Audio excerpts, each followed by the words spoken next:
வணக்கம். நியூஸ் தமிழின் தேர்தல் பயணம் நிகழ்ச்சி தொடங்குகிறது. இந்த நிகழ்ச்சிக்கு பல்வேறு கட்சிகளிலிருந்து சிறப்பு விருந்தினர்கள் வந்திருக்கிறார்கள். திமுகவிலிருந்து வந்திருக்கக்கூடிய நம்முடைய சிறப்பு விருந்தினர் ஆற்காடு தொகுதியினுடைய சட்டமன்ற உறுப்பினராக இருக்கக்கூடிய திரு ஈஸ்வரப்பன் அவர்கள். அவரை நியூஸ் தமிழ் அன்புடன் வரவேற்கிறது. சார் வணக்கம். அதே போல அதிமுகவிலிருந்து ராணிப்பேட்டை மேற்கு மாவட்ட செயலாளர் SM சுகுமார் அவரையும் அன்புடன் நியூஸ் தமிழ் வரவேற்கிறது. அதே போல நாம் தமிழர் கட்சியின் சார்பில் ராணிப்பேட்டை தொகுதியினுடைய வேட்பாளராக அறிவிக்கப்பட்டிருக்கக்கூடியவர் தாரிகா அவர்களையும் அன்புடன் நியூஸ் தமிழ் தொலைக்காட்சி வரவேற்கின்றது. சார் ஈஸ்வரப்பன் சார், முதல்ல உங்ககிட்ட இருந்து இந்த நிகழ்ச்சி ஆரம்பிக்கலாம் அப்படின்னு சொல்லி நினைக்கிறேன். ஏனென்றால் இந்த தொகுதியினுடைய சட்டமன்ற உறுப்பினராக நீங்க இருக்கிறீங்க. திமுக சார்பில் ராணிப்பேட்டை மாவட்டத்திற்கு செய்யப்பட்டிருக்கக்கூடிய முக்கிய திட்டங்கள் என்ன? இந்தந்த திட்டங்கள்னாலதான் சார் இன்னைக்கு ராணிப்பேட்டை மாவட்டம் ஒரு வளர்ச்சி அடைந்திருக்கு அப்படின்னு சொன்னா நீங்க எந்த திட்டங்களை சொல்வீங்க சார்? முதலமைச்சர் அவர்களுடைய ஆணையின் பேர்ல கிட்டத்தட்ட 51 கோடி ரூபாய் நில இழப்புக்கு கொடுத்து 35 கோடி ரூபாய் சாலை வசதி அமைக்க கொடுத்து 82 கோடி ரூபாயில புறவழிச்சாலை இன்னைக்கு அமைக்கப்பட்டு விட்டது. இன்னும் ஒரு நாட்கள்ல இந்த வாரத்துக்குள்ள அது திறக்கப்படும். அடுத்ததா பாத்தீங்கன்னா ஆற்காடு நகரத்துல 3 கால்வாய்கள், 30 கால்வாய், புதுப்பாடியான் கால்வாய், கலம்பஜார் கால்வாய், 3 கால்வாய் இருக்கு. 3 கால்வாயும் ஆற்காடு நகரத்துடைய மைய பகுதியில சுகாதார சீர்கேடு ஏற்படக்கூடிய ஒரு சூழ்நிலை இருக்கு. இது ஒரு 30 ஆண்டு காலமாக தீர்க்கப்படாத ஒரு பிரச்சனை இருக்கு. ஏன்னு பாத்தீங்கன்னா அது ஒரு காலத்துல கழிவுநீர் கால்வாய் இல்ல, நீர்வரத்து கால்வாய். தண்ணி அதுல போயிட்டு சாத்தண்ணி போயிட்டு இருந்தனால என்ன ஆகும்னா பினான்ஸ்ல போயிட்டு கழிவுநீர் கால்வாய் தூர் வரதுக்கு பினான்ஸ்ல ஸ்டாப் ஆயிடும், அந்த பணம் அங்க ஸ்டாப் ஆயிடும். ஆனா எங்கள் முதலமைச்சர் அவர்கள் துணை முதலமைச்சருடைய நேரடி பார்வை கொண்டு சென்றதுனால 18 கோடி ரூபாய் அதுக்கு அலாட் பண்ணி இன்னைக்கு அந்த பணிகள் நடைபெற்று கொண்டிருக்குது. மிகவும் தரமாக அமைக்கப்பட்டு கொண்டிருக்குது. ஆற்காடு நகரத்தில் அந்த ஓரமா பாத்தீங்கன்னா இலவச எரிவாயு தகன மேடை தமிழ்நாட்டிலே டாப் 10ல சொல்லக்கூடிய ஒரு தகன மேடையை இன்னைக்கு ஏற்படுத்தி கொடுத்திருக்கோம். அடுத்தா பாத்தீங்கன்னா நகர்ப்புற ஆரம்ப சுகாதார நிலையம் ஆற்காடு நகர்ப்புற ஆரம்ப சுகாதார நிலையம் பாழடைஞ்சு போய் குடிச்சு ஒரு மாதிரி இருந்துச்சு. ஆனா இன்னைக்கு அந்த நகர்ப்புற ஆரம்ப சுகாதார நிலையம் பாருங்க 5 ஸ்டார் ஹோட்டல் மாதிரி இருக்கும், தோப்புக்கனால இருக்கு. அடுத்தா பாத்தீங்கன்னா அதே மாதிரி நகர்ப்புற துணை சுகாதார நிலையங்கள் 1வது வார்டு மற்றும் தேவி நகர்ல அமைச்சு கொடுத்திருக்காங்க. புதிய நூலகத்துக்கான கட்டிடம் 90 லட்சம் ரூபாய் பணிகள் துவங்கப்பட்டிருக்குது. ஆற்காடு நகர பேருந்து நிலையம் அடிக்கடி பாத்தீங்கன்னா யாரு அந்த இடத்துல இந்த நம்ம ஏர்போர்ட் மாதிரி தான், எப்ப மேல இருந்து கீழே விழுனே தெரியாது, யார் தலைமையிலாவது விழுமோன்னு பயந்து தான் இருந்தாங்க. முதலமைச்சர் அவர்கள் பொறுப்பேற்றவனு பாத்தீங்கன்னா கலைஞர் நகர்ப்புற மேம்பாட்டு திட்டத்தில் புதிய பேருந்து நிலையத்துக்கு அபிவிருத்தியும் அந்த பகுதியில் இருக்க மார்க்கெட்டுக்கு அபிவிருத்தியும் நிதி ஒதுக்கி அந்த பணிகள் முடிக்கப்பட்டு திறக்கப்படக்கூடிய தருவாயில இருக்கு. 3 தடுப்பணைகள் நம்மளுடைய தொகுதிக்கு முதலமைச்சர் அவர்கள் கொடுத்திருக்காரு. துணை முதலமைச்சர் அவருடைய ஒப்புதலுடைய அவர் தான் சிறப்பு திட்ட செயலாக்கத்துறை அமைச்சர். ராணிப்பேட்டை மாவட்டத்தினுடைய வளர்ச்சிக்கு அதிமுக செஞ்சது என்ன சார் பட்டியல்? இன்றைக்கு ராணிப்பேட்டை என்று ஒரு மாவட்டம் இருக்கிறது என்றால்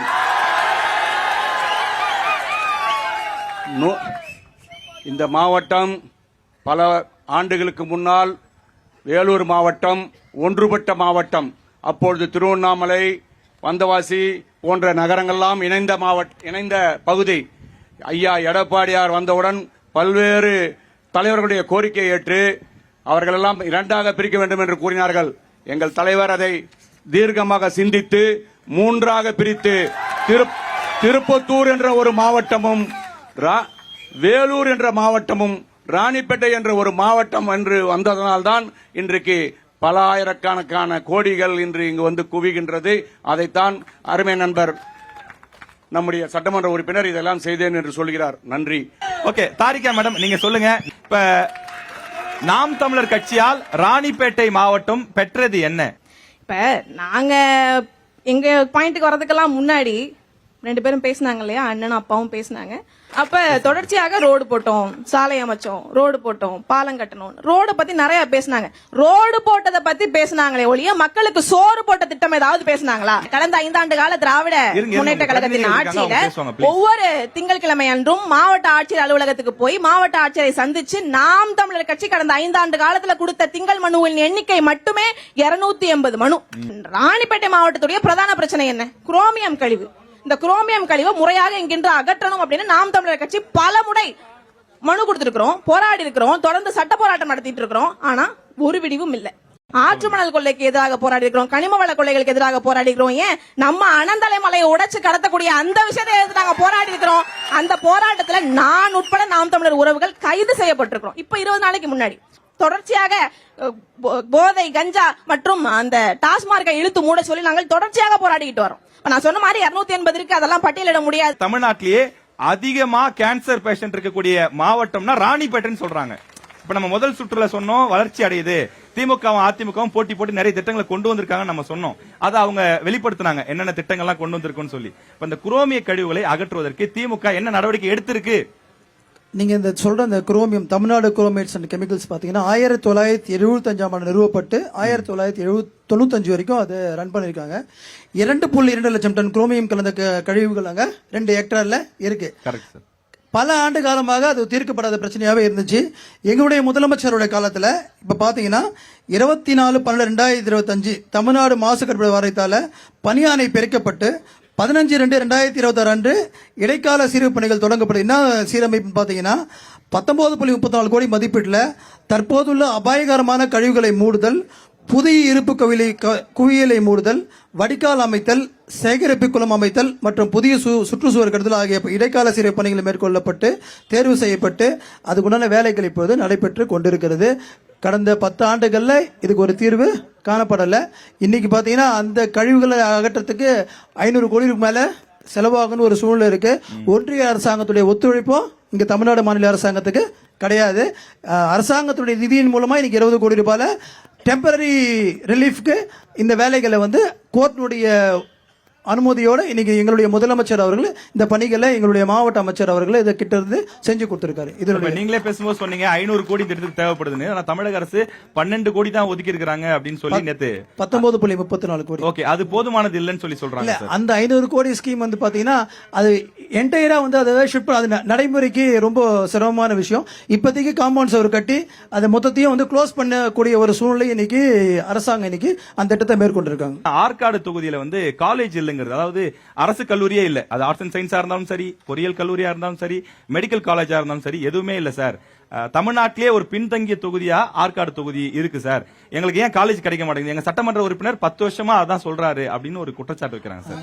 இப்போ நீங்க அரசாங்கத்துல நிதி ஒதுக்கு பாத்தீங்கன்னா அதுக்குன்னு ஒரு விதிமுறை இருக்கு. இப்போ ஒரு உயர்நிலை பள்ளியை மேல்நிலை பள்ளியாக தரம் உயர்த்த வேண்டும் என்றால் 7 கிலோமீட்டருக்கு எந்த விதமான உயர்நிலை பள்ளியும் இருக்கக்கூடாது. துவக்க பள்ளியை நடுநிலை பள்ளியை மாத்தினா அதுக்குன்னு ஒரு விதிமுறை இருக்கு. நடுநிலை பள்ளியை உயர்நிலை பள்ளியாக தரம் உயர்த்த வேண்டால் அதுக்குன்னு ஒரு விதிமுறை இருக்கு. அதே மாதிரி அரசு கல்லூரிக்கு ஒரு விதிமுறைகள் இருக்கு. இங்க பக்கத்திலேயே AAA காலேஜ் இருக்க ஒரு காரணத்தினால அரசு விதிமுறைகள் உட்பட்டு அந்த காலேஜ் வரக்கூடிய ஒரு சூழ்நிலைகள் அரசாங்கத்துடைய ப்ரொபோசல் இருக்கு.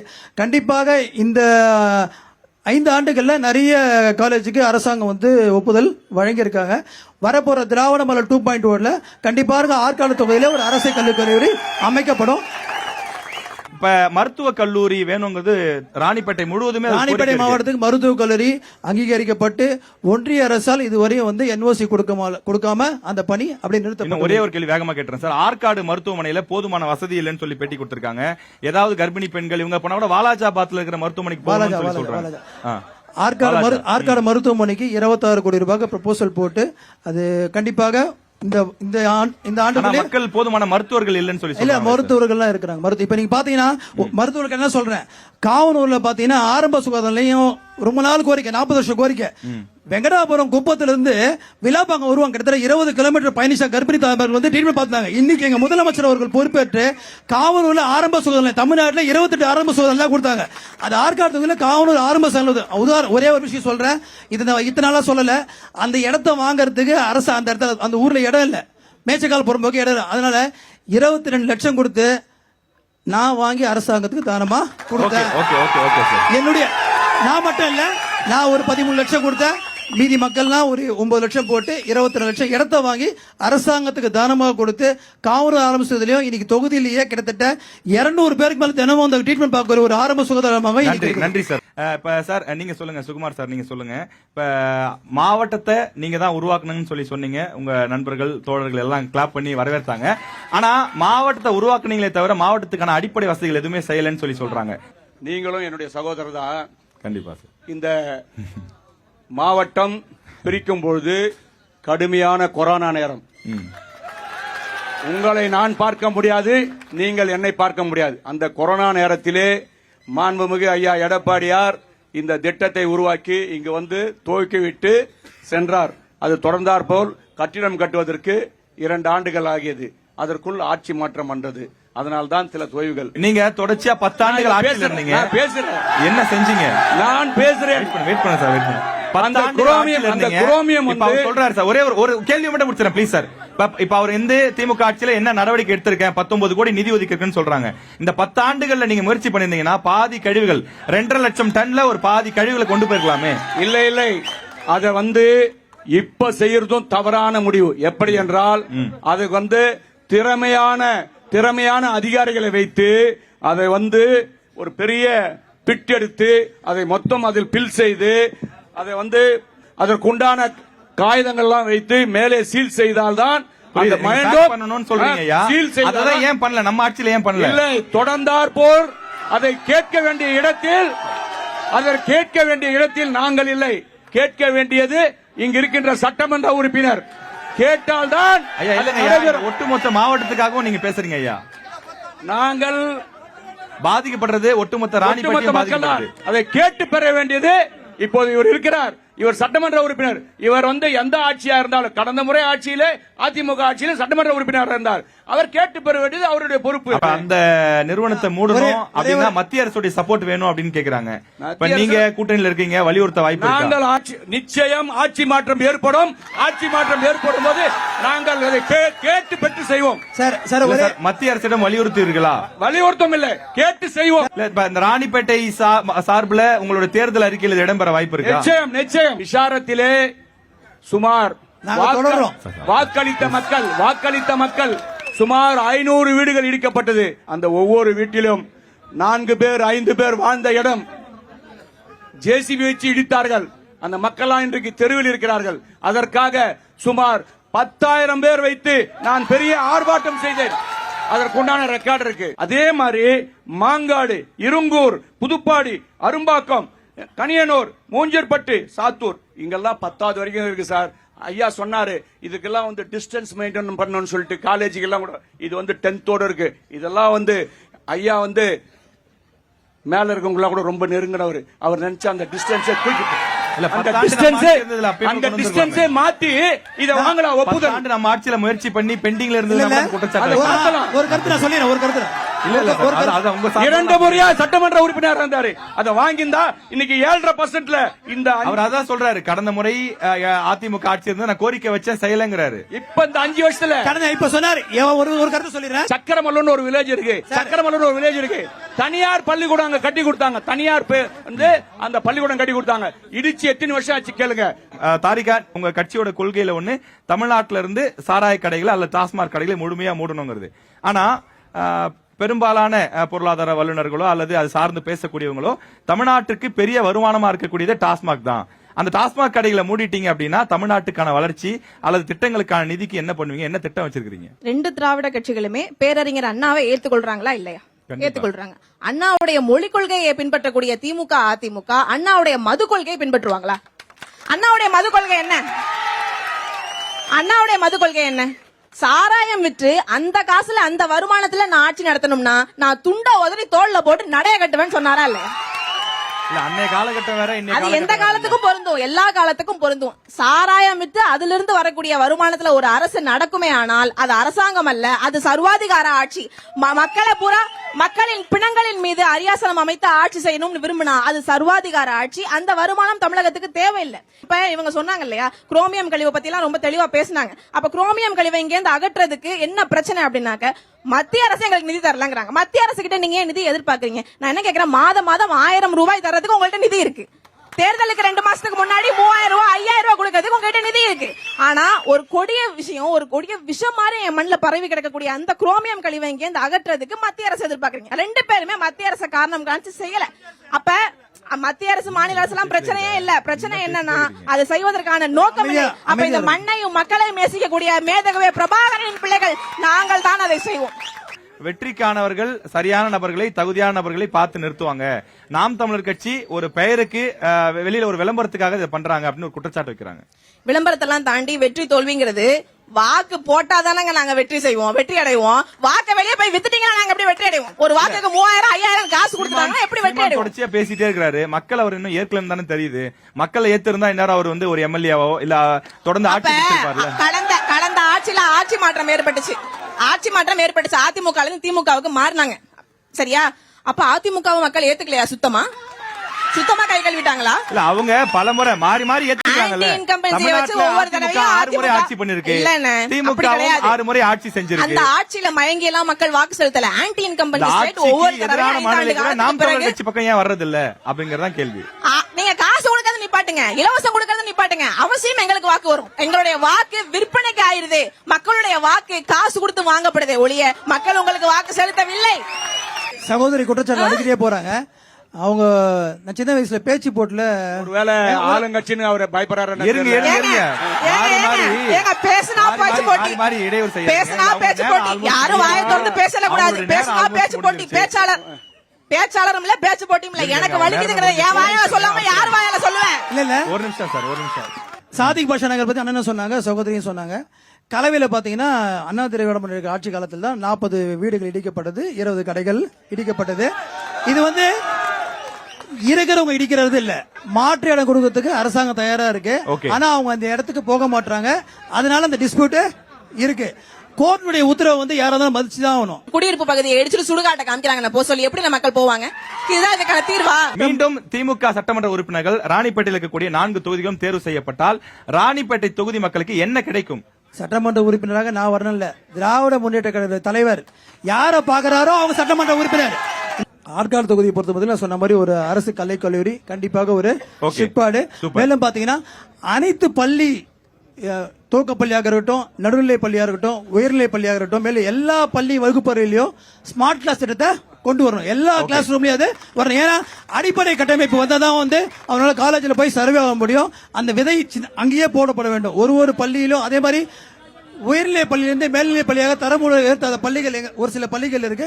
கண்டிப்பாக வரப்போற ஆண்டுகள்ல கண்டிப்பாக அந்த பணிகளும் செய்து முடிக்கப்படும்.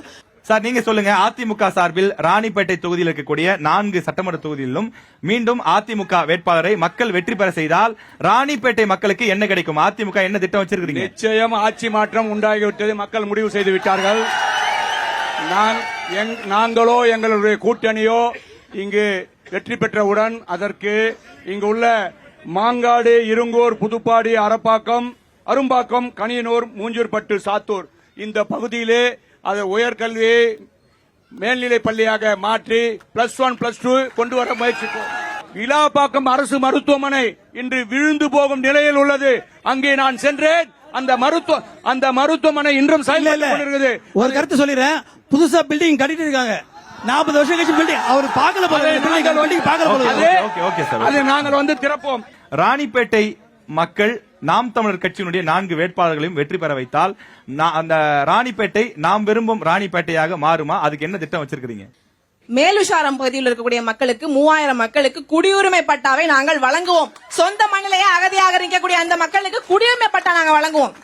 கலவை அரசு மருத்துவமனையில முறையான சிகிச்சை இல்லாம சில குழந்தைகள் உயிரிழந்தாங்க 3 மாதங்களுக்கு முன்னாடி. அப்ப நாம் தமிழர் பிள்ளைகள் நாங்கள் சட்டமன்றம் சென்றால் நிச்சயமாக உலகத்தரம் வாய்ந்த மருத்துவத்தை என் மக்களுக்கு நாங்கள் தரம் உயர்த்தி கொடுப்போம்.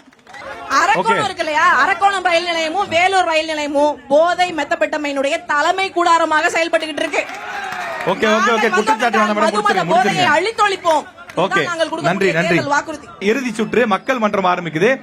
ஒரு சில கேள்விகள் முன்வைக்கப்படும். எங்களோட விவசாயிகள் கோரிக்கை என்ன சொல்றோம் அப்படின்னா, ஒரு டிபிசி திறந்தாங்கன்னா உடனே அந்த உலர்களங்கள் கூடிய குடோனை கட்டி தரணும் அப்படின்றத ஒரு கோரிக்கை வைக்கிறோம். ஒரு டிபி சென்டர்ல 200 டன் குறைஞ்சபட்சமா ஒரு சின்ன குடோன் கட்டி அந்த இடத்துல நெல் உலர்களங்கள் ஆரம்பிச்சு நம்முடைய உணவுத்துறை அமைச்சர் அவர்கள் கிட்டத்தட்ட ஒரு தொகுதியிலையும் ஒரு 4-5 செயல்படுத்த ஆவணங்கள் ரெடி பண்ணிட்டு இப்ப அது நடைமுறைக்கு வர உள்ளது. கண்டிப்பாக நம்முடைய வரக்கு காலங்களில் கண்டிப்பாக டிபி சென்டர் எங்க இருக்கோ கண்டிப்பாக அங்கெல்லாம் 200 டன்ல ஒரு குடோனும் நெற்கலங்களும் கண்டிப்பாக அமையப்படும் சமயத்தை சொல்லிக்கிறேன். ஒரு ஏக்கருக்கு 30 மூட்டை நெல் தான் வரப்போகுதுன்னா அந்த பட்டாச்சிட்டு இருந்தால் மட்டும்தான் அந்த 30 மூட்டையை போட முடியும். கடந்த காலங்களில் ஒரே ஏக்கர்ல 500 மூட்டை நெல் போட்ட கதையெல்லாம் இருக்குது. அது சிபிஐ என்கொயரியில் இருக்கு. ஓகே சார், நன்றி. நீங்க சொல்லுங்க சார். நெல் கொள்முதல் நிலையம் வேணும்ன்றாங்க, நெல் பாதுகாப்பு கிடங்கு வேலை. அவர் நெல் கொள்முதல் நிலையம் மட்டும் கேட்கவில்லை, உலருக்கு உண்டான களமும் சேர்த்திருக்கிறார். எல்லாமே ஆற்காடு பகுதியும் சரி, ராணிப்பேட்டை பகுதியிலும் விவசாயிகள் அதிகமான விவசாயிகள் பகுதி, அவர்களுக்கு நிச்சயம் அதை அமைத்து கொடுக்கப்படும். இவர் சொல்கிறார் 30 மூட்டை 40 மூட்டை என்று. அவர் நினைத்தால் 60 மூட்டை கூட அவர் விவசாயம் பண்ணலாம். அதற்குண்டான இப்போது வாய்ப்புகள் விஞ்ஞான முறை பட்டுவிட்டது. ஏதோ ஒரு தனிப்பட்ட கருத்தினால எல்லாம் சொல்லக்கூடாது. இது வந்து இல்ல தனிப்பட்ட கருத்து இல்ல, ஒட்டுமொத்தமாக மாறி மாறி குற்றச்சாட்டு 96 டிபிசி நிச்சயம் ஐயா விவசாய ஐயா, நீங்கள் கேட்டது இங்க இருக்கின்ற உங்களுடைய கோரிக்கையை ஏற்று எங்கள் ஐயா எடப்பாடியார் ஆட்சி அமைந்தவுடன் நெல் கொள்முதல் மட்டுமில்லை, இனி எங்குமே நெல் முளைக்காத அளவிற்கு கட்டிடம் கட்டி கொடுக்கணும். ஓகே ஓகே, நன்றி சார். மேடம் தாரிகா மேடம், நீங்க சொல்லுங்க வேகமா சுருக்கமா. இன்னும் எத்தனை ஆண்டு காலத்துக்கு தான் உலகத்துக்கு சோறு போட்ட விவசாயி எனக்கு இதை செஞ்சு கொடுங்க அதை செஞ்சு கொடுங்க ஆளும் அரசாங்க வர்க்கத்துக்கிட்ட கேட்க போறாங்க? ஏன் கேட்கணும் முதல்ல? அப்ப விவசாயிகளை அரசு ஊழியர்களாக நாங்கள் அறிவிப்போம் அண்ணன் சீமான் சொல்றாரா இல்லையா? விவசாயம் அரசு பணின்னு சொல்றாங்களா இல்லையா? அப்படிப்பட்ட ஒரு ஆட்சி இங்க வந்துச்சுன்னா மட்டும் தான் விவசாயி தலை நிமிர்ந்து நடப்பான். ஷோலிங்கர் அரசு மருத்துவமனை தரம் உயர்த்த வேண்டும் என்று கோரிக்கை வைக்கிறேன். நாம் தமிழர் கட்சியில ஆட்சியில இலவசமான கல்வி, இலவசமான மருத்துவம் நாங்க சொல்றோம். அதுவும் எப்படிப்பட்ட மருத்துவம்? உலகத்தரம் வாய்ந்த கல்வியும் உலகத்தரம் வாய்ந்த மருத்துவமும் அனைவருக்கும் சமமாக இலவசமாக கொடுப்போம் நாங்க சொல்றோம். நீ கேட்டது நல்ல கேள்வி. ஏன்னா சோளிங்கர் வந்து ஒரு தனி தீவு மாதிரி இருக்கு. அங்க வந்து ஏதாவது வந்து அதிகமான ஒரு பெரிய ஆக்சிடென்ட் நடந்தா அவங்க அடுத்து எங்க போனோம்? வேலூருக்கு போனோம். வேலூருக்கு போறது உடனே அவர் வந்து நிச்சயம் கஷ்டம். அதனால ஐயா எடப்பாடியார் ஆட்சி அமைந்தவுடன் நிச்சயம் அது தரம் உயர்த்தப்படும். சகோதரி கேள்வி கேட்டாங்க சோளிங்கர். கண்டிப்பாக அதுக்குண்டான பணிகள் வரப்போற காலங்களில் கண்டிப்பாக நிறைவேற்றப்படும். சோளிங்கர் சொல்றேன், அங்க மலை மேல இருக்க கோயிலுக்கு ரோப் கார் அமைத்து கொடுத்த ஆட்சி திராவிட மாடல் ஆட்சி. எங்களுடைய அமைச்சர் அவர்கள் அதை அமைச்சு கொடுத்தார். ரோப் கார் ஒப்புதல் கொடுத்தது அம்மா ஆட்சியில் தான். அந்த ரோப் கார் வந்து ரோப் கார் அரசாங்க பணத்துல போடல. எங்க அமைச்சர் உள்ளிட்ட ஒரு 8 பேர் குழுக்கள் அவங்களோட சொந்த நிதியில அதை போட்டிருக்காங்க. ஓகே ஓகே, நன்றி நன்றி சார், வாழ்த்துக்கள். பாலாறு எவ்வளவு முக்கியமான ஆறுன்றதை நான் சொல்லி தெரிய வேண்டியதில்லை. இவ்வளவு பெரிய பாலாற்றுல மணல் கொள்ளை அடிப்பதற்காகத்தான் தடுப்பணைகள் கட்டப்படுறது இல்லைன்னு 2 கட்சிகள் மேல குற்றச்சாட்டு வைக்கிறாங்க. இப்போ அணைக்கட்டு கட்டியிருக்காங்க. அது பக்கத்திலே தரைக்கீழ் தடுப்பணை 50 கோடி ரூபாய்ல நம்மளுடைய திராவிட மாடல் முதல்வர் அவர்கள் கட்டி கொடுத்திருக்காரு. தரைக்கீழ் தடுப்பணை கிட்டத்தட்ட நீங்க சொன்ன 10 தடுப்பணையில கிட்டத்தட்ட 7 தடுப்பணைகளுக்கு மேல வந்து திராவிட முன்னேற்ற ஆட்சி காலத்துல தான் இன்னைக்கு கட்டப்பட்டிருக்குது. அதிகப்படியான தடுப்பணைகளை கட்டியிருக்க ஆட்சியும் திராவிட முன்னேற்ற கழக ஆட்சி தான். கண்டிப்பாக திராவிட மாடல் ஆட்சி 2.0ல அந்த 222 கிலோமீட்டர்லயும் அதிகப்படியான தடுப்பணைகளை எங்கள் முதலமைச்சர்கள் கண்டிப்பாக நிறைவேற்றி கொடுப்பார். ஐயா எடப்பாடியார் ஆட்சி அமைந்தவுடன் 2026 ஆட்சி அமைவது நிச்சயம். ஆட்சி அமைந்தவுடன் ஒவ்வொரு 30 கிலோமீட்டருக்கு ஒரு இடத்திலே நிச்சயம் தடுப்பணை கட்டி கொடுக்கப்படும்.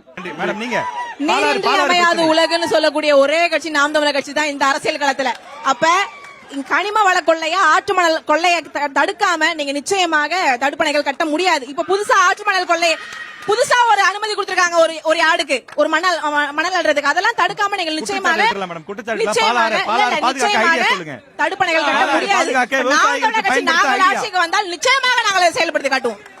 இந்த விவாத நிகழ்ச்சி இத்துடன் நிறைவு பெறுகின்றது.